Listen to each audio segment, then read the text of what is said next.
Welcome to the Pat Mayo Experience injury report for Week 4, plus a little bit later on, Logan Harper from Fanshare Sports is going to join me to break down the sentiment rankings this week to see if we can identify the chalk and maybe some pivot plays for Week 4 on DraftKings. I want to let everyone know to give the show a like, helps out big time, and if you missed any of the shows from this week, go to the YouTube DraftKings page right now, and you can find all the rankings debates, the game previews, and a full Week 4 DraftKings picks and preview by position that I did with Davis Maddock.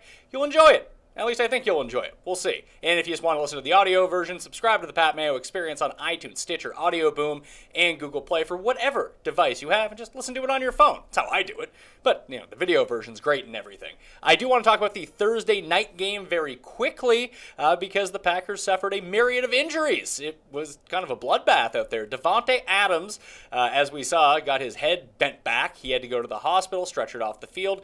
As it turns out, he suffered a concussion, but the MRI results for his neck came back positively. There's no timetable on when he'll be back, but for the moment, it's looking like he's going to be okay. If he can pass concussion protocol, I suppose there is a chance he could play next week. I wouldn't count on it, but with the Packers having an extended mini-bye, it should be okay for Davante Adams, so monitor his status going forward. Ty Montgomery broke his ribs in that same game. Status unknown right now for when he's going to be back on the field. He could wear a flak jacket, get back right away, and this was great news for anyone who had stashed Jamal Williams until Jamal Williams ended up with a sprained knee, and now it looks like he's going to miss multiple games, which is kind of devastating to anyone who was just keeping a handcuff on your team. For a brief moment, it looked like you had a starting running back to inject in your lineup if Montgomery missed time. Now, you don't. So I guess the pickup, if you have the opportunity, if your league has weird custom rules where the waiver wire opens up before Sunday or, you know, sometime between now and kickoff where the Thursday night players become available, Aaron Jones is the replacement at running back for Montgomery and Williams should they both miss time. We saw him score a touchdown in the Thursday nighter. You know, he's probably not great, but he's going to play a ton of snaps, him and Aaron Ripkowski, and he will be the lead dog back there, which is always a bountiful fantasy spot for any running back in a high-octane offense like the Packers. Big questionable coming into Sunday is going to be Doug Baldwin. He's dealing with a groin injury sustained last week. And frankly, I don't know if he's going to play or not. He's a true game-time decision. Pete Carroll said he's going to play, but, you know, Pete Carroll says a lot of things. And the big problem is this is the Sunday night game, so we're not going to know until most of the options that we could have to replace Doug Baldwin are completely used up. So you have a couple choices. You can just go with a better option on Sunday afternoon if it's looking more and more like he's not going to play or it's truly questionable.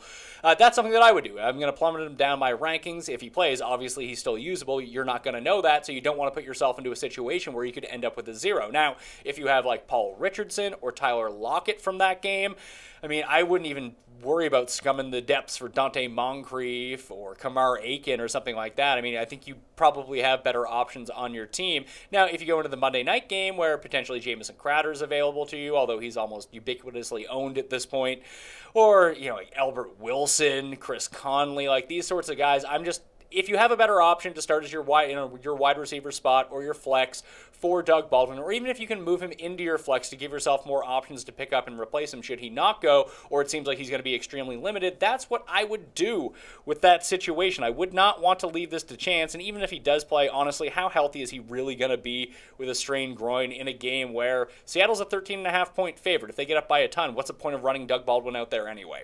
So that's the angle that I would take on Doug Baldwin. If he does sit out, Paul Richardson and Lockett do get a nice boost up the rankings where they were earlier in the week, but for now, I'm going to leave Baldwin in. More questionables that we're dealing with right now. Jordan Reed looks like he's going to play. Ben Watson missed Thursday's practice, but practice on Friday. It looks like he's going to end up playing against the Steelers. Melvin Gordon, Rob Kelly, and Jay Ajayi all look like they will suit up. We'll know about Ajayi very early because of the London game. Ditto for a guy who popped up on the injury report on Friday afternoon. That was Willie Snead. He's dealing with a hamstring problem in London. This is his first week back from suspension, so I don't know if he doesn't play all of the snaps anyway. He only plays around 70%, so this might actually limit him a little bit. I'm going to drop him in the rankings. Not a trustworthy option. First week back, dealing with a hammy in London. Fortunately, again, like Ajayi, we're going to know very early on in the day before all the other games go whether you can play him or not. If your week was banking on Willie Snead, I just suggest you get a better team. That's going to be tough to do at this point, but if he is pivotal to your success this week, you may want to look in a different direction and find a replacement for Willie Snead. More questionables to run through. We have Adrian Peterson in that London game. He popped up with a knee injury. It looks like he's going to play. Kelvin Benjamin returned to practice against the Patriots. That's good news for him. Good news for Cam Newton. Bumped down Devin Funchess a little bit. Does not affect Christian McCaffrey. But with garbage time so prevalent, at least expectedly in this game, that Kelvin Benjamin is in a nice spot since he's been practicing in full and he'll be back on the field. Carlos Hyde, Isaiah Crowell, and Sammy Watkins with his concussion problem, all expected to play. Kenny Britt was looking iffy with his knee problem. He's going to play. Will Fuller will make his season debut from his broken collarbone sustained in the preseason. That bumps down Bruce Ellington. Will Fuller is now injected into the rankings if you want to go to DKPlaybook.com to look at him. J.J. Nelson still limited with his hamstring problem. Produced a big 0 last week, so it's going to be hard to trust him. He's just inside the top 50, not a must-play option, of course. Larry Fitz would be the one in that offense. Then Jaron Brown is where I would look at if you're looking for Cardinals receiving options. And for the first time all season, it looks like we're going to get Devontae Booker onto the field for the Broncos against the Raiders. I wouldn't expect a lot of workload, but a lot of people have been stashing Jamal Charles for the moment as C.J. Anderson's primary backup because he's been the only backup. Now that Booker is back in, I would look to see how they mix him in to see if he might pass Charles as the primary handcuff in the situation. I like Booker going into the season, then he got hurt. Now that he's back, it'll be interesting to see how his role develops, to see if he starts getting touches. So the snap count on Monday morning, when I release that on my Twitter feed and Facebook.com/ThePME, that's going to be something to really look at to see if Booker can pass him, and maybe you pick up Booker now, and he ends up being the handcuff if you have enough space on your bench. A lot of people don't. Some people do. It's probably just a wait-and-see situation.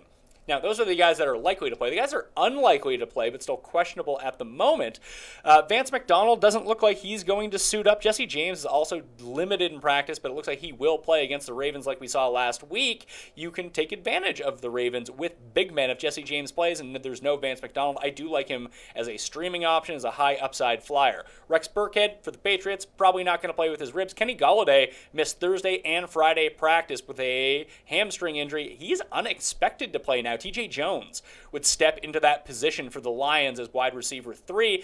It's been reported that Xavier Rhodes is going to cover Marvin Jones, allowing Golden Tate to kind of run wild all over the Vikings. Theo Riddick in a nice spot in this matchup too. So Golden Tate, start him. Marvin Jones, probably don't start him. If you do need a deep flyer, TJ Jones would be that guy if Kenny Golladay is out of the lineup.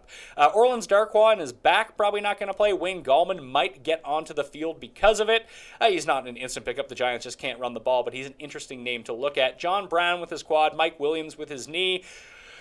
Mike Williams is back at practice, but the rookie probably won't play this week. John Brown could play, but I mean, he's been dealing with this quad for a while. He would bump down Jaron Brown and J.J. Nelson should he return, but I would not trust him in my lineups at all this week, considering he hasn't played since week 1. Curtis Samuel in that Patriots game is looking doubtful with a back injury, and Sammy Coates for the Browns is also another name that probably is unlikely to suit up Sunday. That's for Cleveland against Cincinnati. So Kenny Britt, Rashard Higgins, they're going to be the guys that are on the field. Confirmed out so far, Greg Olsen, we know, is still continuing to be out for the Panthers. Again, with Kelvin Benjamin back, that's a good opportunity for him. Other guys, CJ Prosciutto is expected to miss the game with an ankle injury. It's a week-to-week injury, so you're going to have to watch out for him. It looks like the Seahawks are going to activate J.D. McKissick to play that primary running back receiving role, but as giant favorites, like I mentioned before, against the Colts, then you're dealing with a situation where you just probably get a lot of Chris Carson in your life, and they probably don't have to pass all that often. Andrew Luck and Sam Bradford both out. Tyler Eifert out. Croft and C.J. Uzomah would be the two primary benefactors in the passing game for the Bengals. Tyler Croft probably the better option in that sense. Definitely not a must-start by any means, but if you're searching for like a low-end GPP flyer, no one's going to have that guy. He's someone to consider.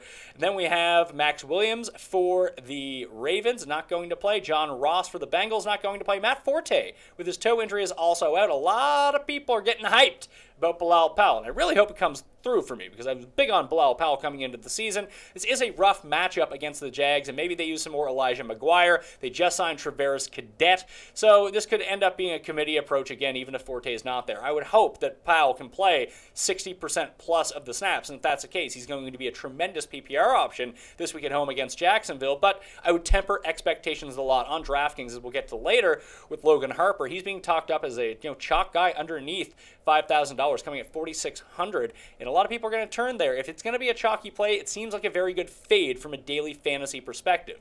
The last guy who's been declared out, Corey Davis, with his hamstring problem, expect to see a lot of Rashard Matthews again for the Tennessee Titans, and Delaney Walker, who was previously kind of banged up. He's going to be a go for Sunday, though. And that is the injury report. Logan Harper from Fanshare Sports is coming up next to break down the chalk and best pivot plays on DraftKings for Week 4. Stay tuned. Welcome back to the Pat Mayo Experience. Now shifting over to the best pivot plays and the chalk that you're going to find on the Millionaire Maker Sunday slate on DraftKings for Week 4. And joining me from fansharesports.com, the place that aggregates all of the tout tags from around the industry and to try to project out who these chalk plays are going to be, it's Logan Harper. What's going on, man? Hey, Pat. Thanks for having me on again.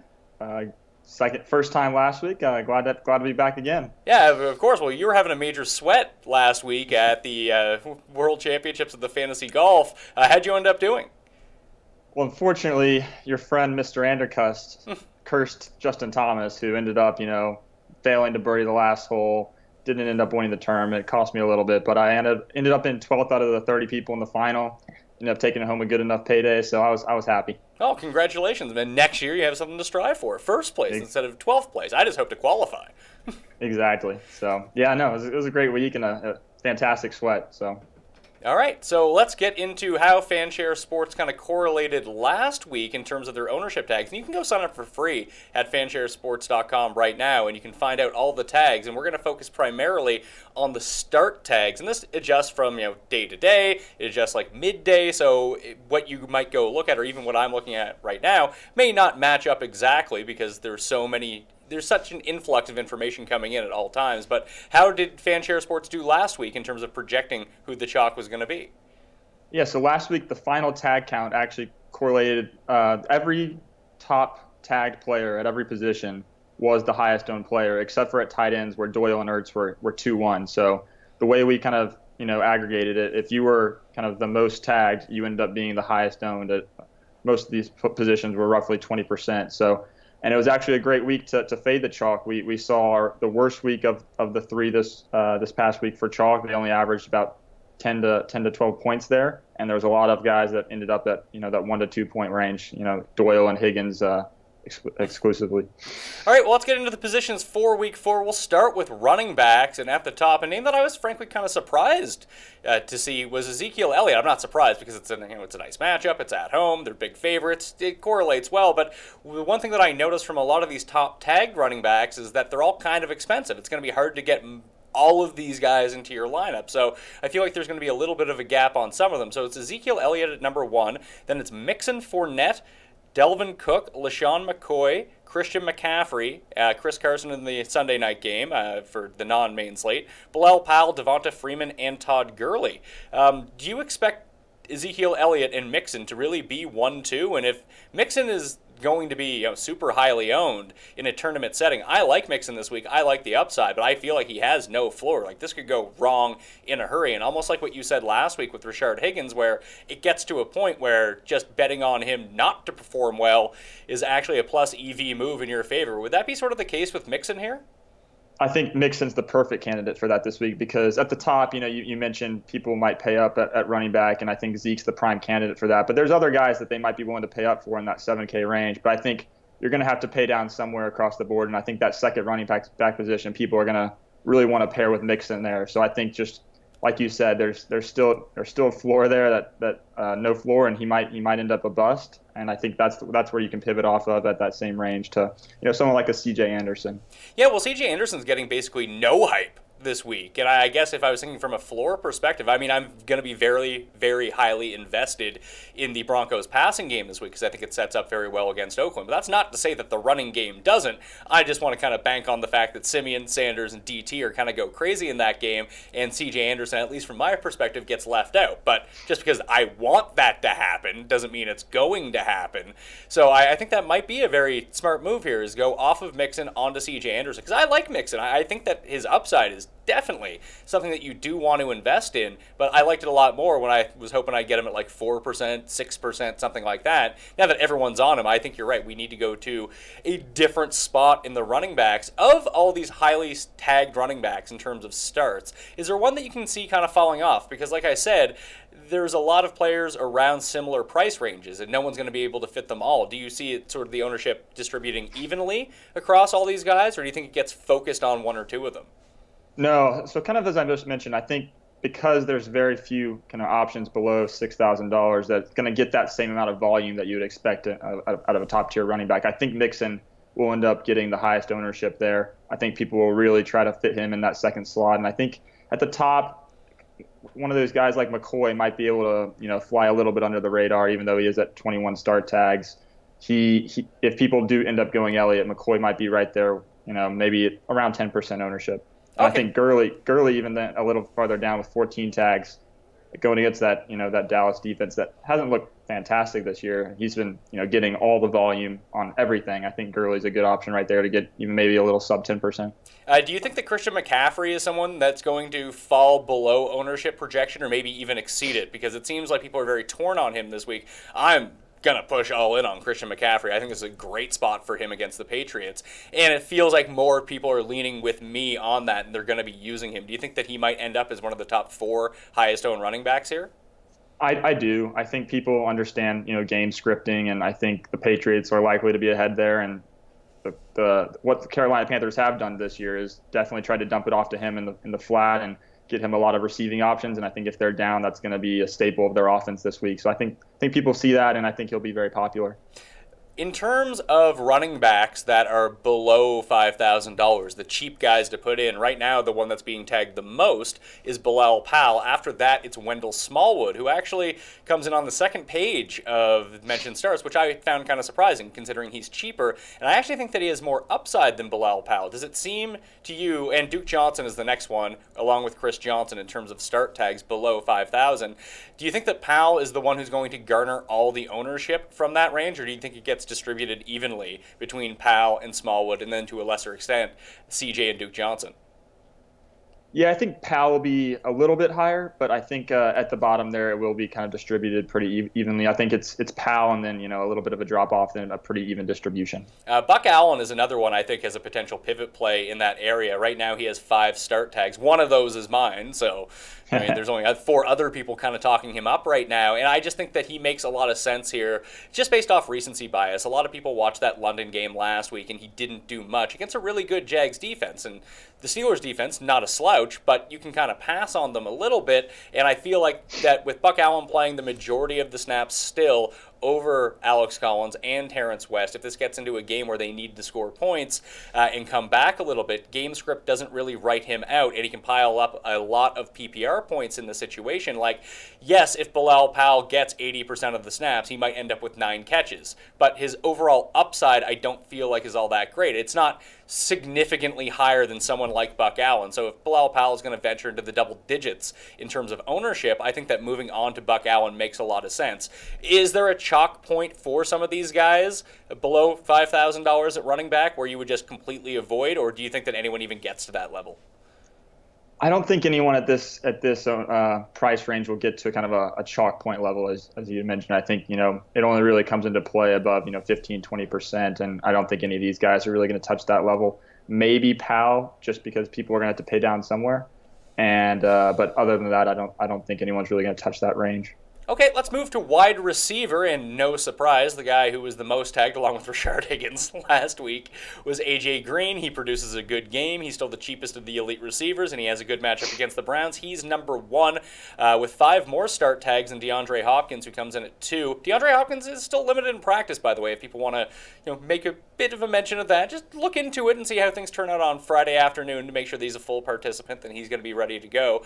Larry Fitzgerald, Keenan Allen, Marquise Lee, Demaryius Thomas, Emmanuel Sanders, Odell Beckham, Rashard Matthews, and Adam Thielen. So it seems to me that if everyone's paying up at running back, and that's what we saw in terms of the tags, that people are spending at least $6,000 on a running back, maybe 2, that's going to be hard to jam in a lot of these higher priced receivers. So does A.J. Green have the potential to be less owned than maybe he'll appear to be because of the price tag, or do you think that he'll be sort of the chalk of the big 4, and then Brown, Beckham, and Julio end up wildly under-owned in this situation?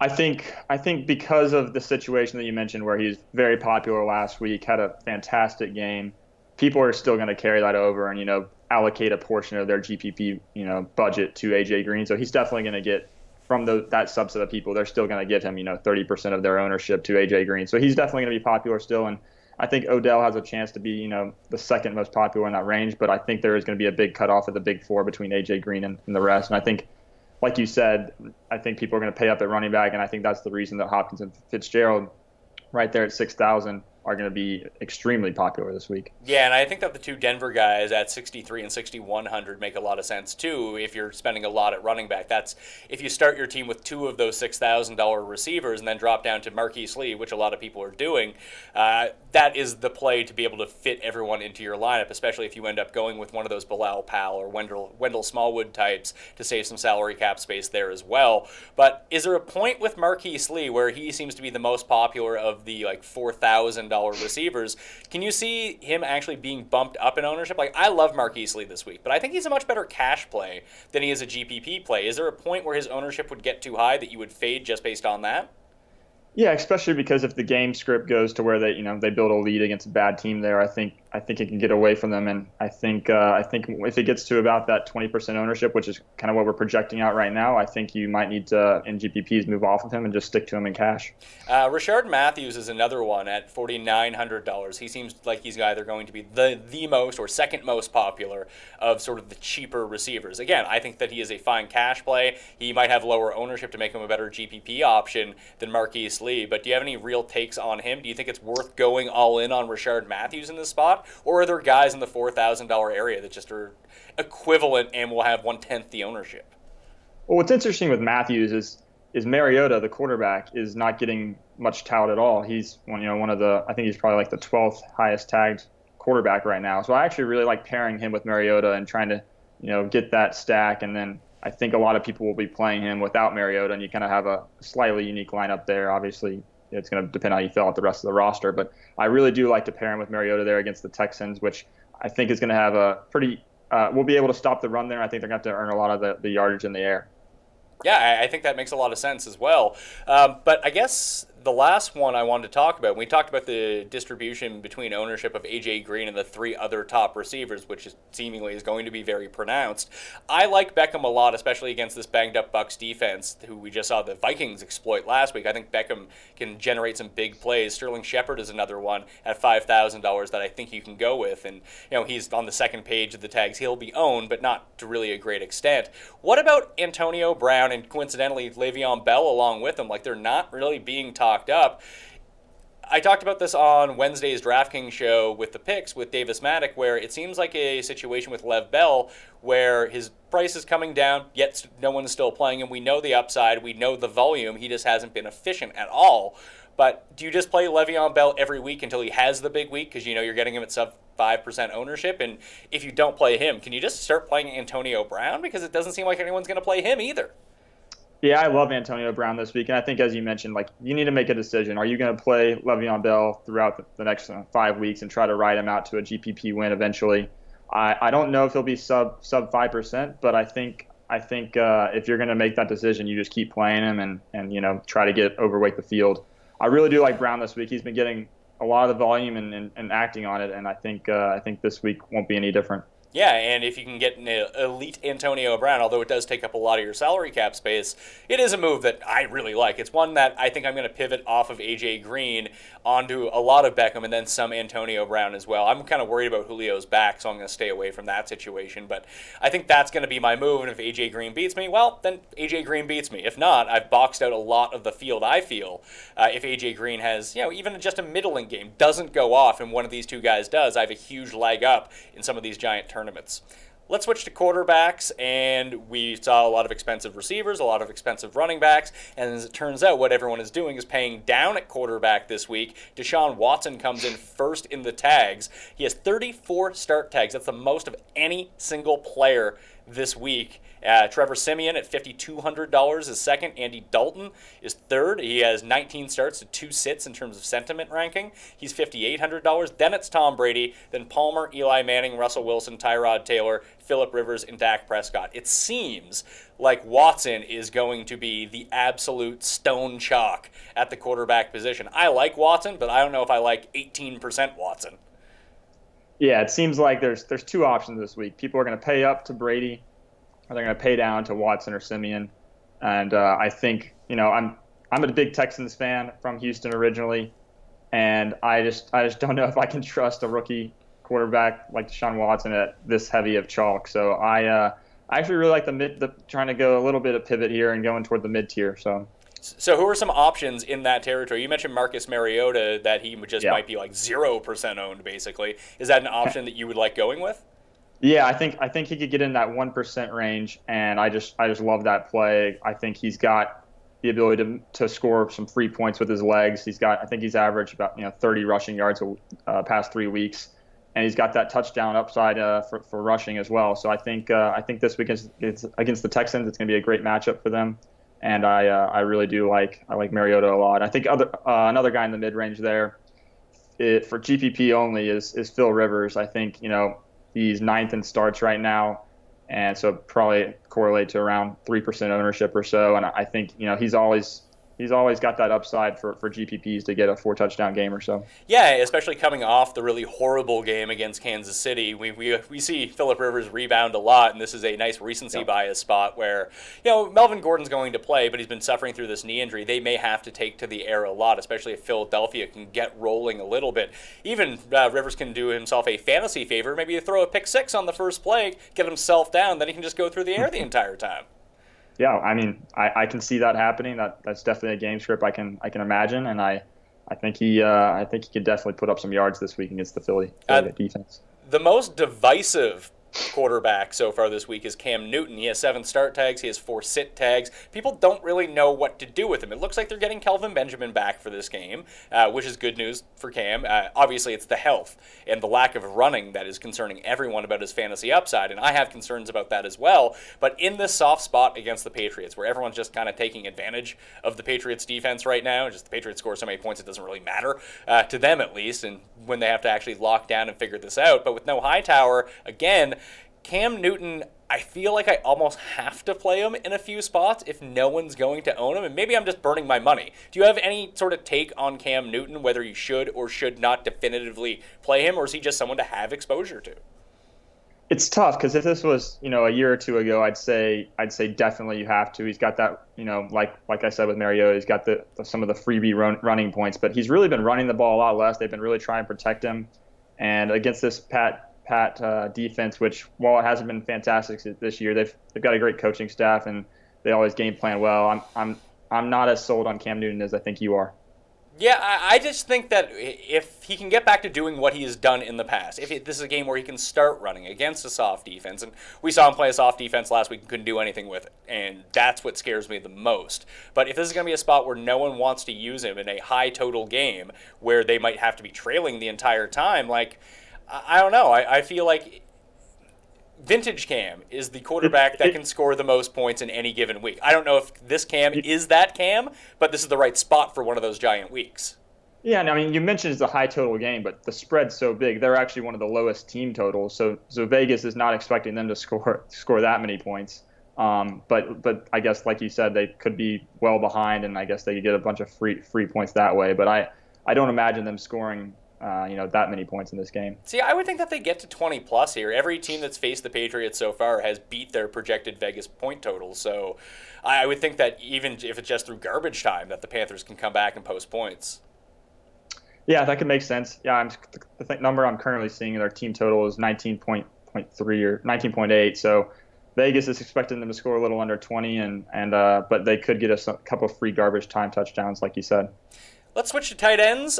This week, it's going to be Charles Clay Chalk Week. That's always fun. It's a great situation for Charles Clay and this Bills offense they're 7.5-point underdogs. You expect a lot of throwing. Davis Maddock mentioned on the Wednesday show that anytime that the Bills are 7 or more point underdogs, that Tyrod Taylor averages around 35 pass attempts a game. And Charles Clay has a giant market share of this offense. I think I actually prefer Jordan Matthews in this spot, but in giant tournaments at $3,700, Charles Clay is going to be hilariously owned. Is this a spot almost like Jack Doyle last week where, hey, he's too owned, he's not that great, if he scores a touchdown, he might not even kill you if you don't have him. It's just a good fade spot? No, I completely agree, and I think that's one of the kind of the principles I play by here. As a guy like Clay or Doyle last week is going to be, he's got 27 start tags compared to the next guy is Rob Gronkowski, only 19, and down in that 3K range, no one really has more than 16. So I really like pivoting off of Clay. I don't mind if you're going to pay up for Ernst and Gronk there, but I think if I'm going to pay down, I like a few other guys to pivot off of. All right, well, so Evan Ingram right now has been gotten seven targets the past 2 weeks. They're really treating him like almost a wide receiver 3 or 4. I can continue to see that volume going forward. He hasn't really had like that breakout game. He's been consistent though. I think 4 or 5 catches for 50 yards each week. I can see him having a breakout game sometime soon. And if he's going to be at 3K with no ownership, I might as well just keep plug and playing. Yeah, I think you could even pay down to try to replicate the floor that Charles Clay presents. It's his usage in the red zone, and with the Bills potentially facing a softer defense in Atlanta, if Atlanta gets up by a bunch, he just might be open and they throw to him, and that's a great situation to be in. But I think that pivoting down is a great way to save money this week and really escaping a lot of ownership that comes along with him. Like you, I like Evan Ingram a lot. I actually like Jesse James. I know he's been on the injury report, but it does look like he's going to play against the Ravens. Mercedes Lewis was just able to torch Baltimore. I think that Jesse James is in a good spot here for tournament-only plays because he has no floor, but we do know that Ben uses him in the red zone quite a bit. Ryan Griffin, I think for cash games, has a pretty good floor against Tennessee. We've seen Watson, even with Will Fuller expected to be back. I don't think that's going to change for Ryan Griffin too much. And then Austin Seferian-Jenkins, he's 4th in tags. I don't think that people are going to want to invest in too many Jets. Like if Bilal Powell is going to be super popular, I don't think that people are going to be like, you know what I need to do? Multiple Jets in my cash lineup. Don't think that's going to happen. So I think I would prefer Austin Seferian-Jenkins to Bilal Powell if I was just going to take one of these Jets. Like I could see him 5 to 8 targets and very catchable targets at that. So you're looking at like 4 to 6 catches, and that's fine for a guy who's $3,000, isn't it? Yeah, that'll pay off value, and definitely got a little upside there. And I think you mentioned Ryan Griffin with the Texans. I think after watching the Texans and O'Brien's offense for the past few years, there's one thing that they do. It's target tight ends. They love to pass the tight end, and especially with a rookie quarterback, it's those safe passes, those pretty easy passes. I do like Griffin to get volume and have I think he's a good pivot there at that same price. The two guys at the sort of bottom end of this top 10 who, like you said, will come around like 2-3% ownership. Kelsey is one of them at $6,000. The other one's Delaney Walker, and he showed up with a hamstring problem on the injury report, but he's likely going to play. You've already mentioned that you like Mariota in this spot. Rashard Matthews could be good in this spot. Is Delaney Walker a good sort of pivot because he's not quite paying up at tight end, but he's not quite paying down, and that price just alone might lead to low ownership?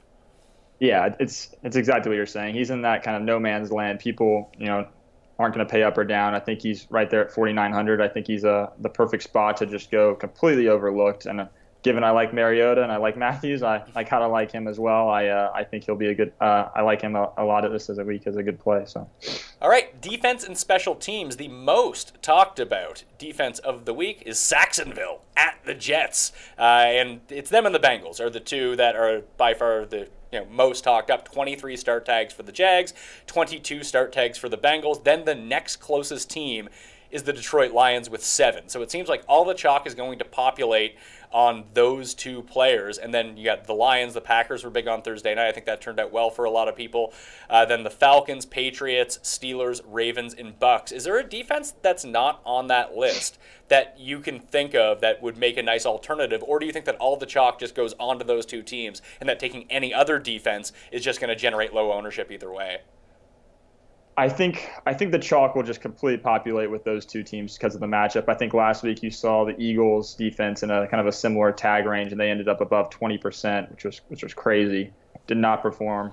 So I think if you just go any other way, you're going to get your ownership concerns alleviated. So I think there's a bunch of other good defenses that are going to be in that low 3% range this week. Yeah, one of the ones that I'll be targeting, I thought they would be talked up more, is the Arizona Cardinals at home against San Francisco in a game script where you would expect a lot of passing from San Francisco. And the more you can get Brian Hoyer to put the ball into the air, the more fantasy points for an opposing defense comes along. I don't think they hang 39 on the Cardinals this week after everyone just kind of watched them. Maybe that's why people are staying away from Arizona. So who are some of these other defenses that you like? I think that's a very nice pivot move if you want to avoid the chalk at defense, though. I agree, because Arizona has that that touchdown upside. That they're ball hawks with Matthew and Peterson. So I do like Arizona against Brian Hoyer. I've seen the darkest days of Brian Hoyer when he was at the Texans. So I completely support that play. But I guess if I'm going to pay up a little bit, I think I do like Denver. I think we mentioned it. They good. I think at home, Denver D can always score points. They've only allowed 20 points a game, and they've had 7 sacks this year and a couple 3 interceptions and 1 touchdown.